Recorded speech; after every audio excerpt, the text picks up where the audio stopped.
nigitangaza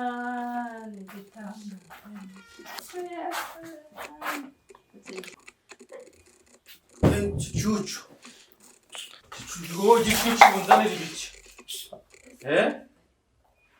ubundi mumbaza iki wowe ndakwanga mu buzima bwanjye bwose nkeneye no kuzagukunda mu buzima bwanjye imyaka se tumaranye muri iyi nzu utabyara imyaka igera muri 15 yose ubundi mumbaza iki wowe mumbaza iki ubundi mu buzima bwawe akaye iki ubu ngubu wowe ubundi mu buzima bwawe nukuri nkabana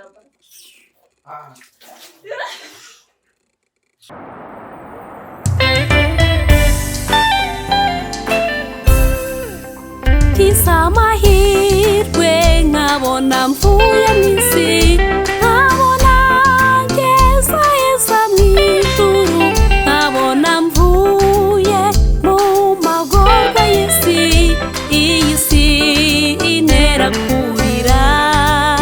mbonye ngeze aheza mw'ijuru ndi ku musozi wa Siyoni aho nabwiwe mbonye ngezeyo ntabwo nakumburiye isuku ndi wasiwe sinzagukumbura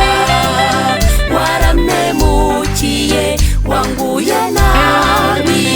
mbonye ngeze mw'ijuru aho heza oya oya sinzagukumbura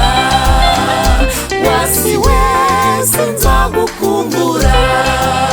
waramemukiye wanguye nabi mbonye ngeze mw'ijuru aho heza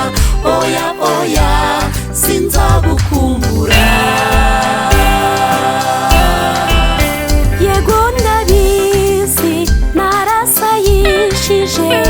gerwaho n'ingaruka z'icyaha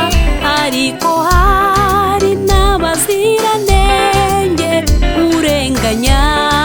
urabazizi iki hirya no hino hari n'impinja zirarira zirababazwa cyane wasiwe urakabije ubugome ninkuvamo sinzagukumbura wasiwe sinzagukumbura waramemukiye wanguye nabi mbonye ngeze mw'ijuru aho heza oya oya sinzagukumbura wasiwe sinzagukumbura waramemukiye wanguye nabi mbonye ngeze mw'ijuru aho heza oya oya sinzagukumbura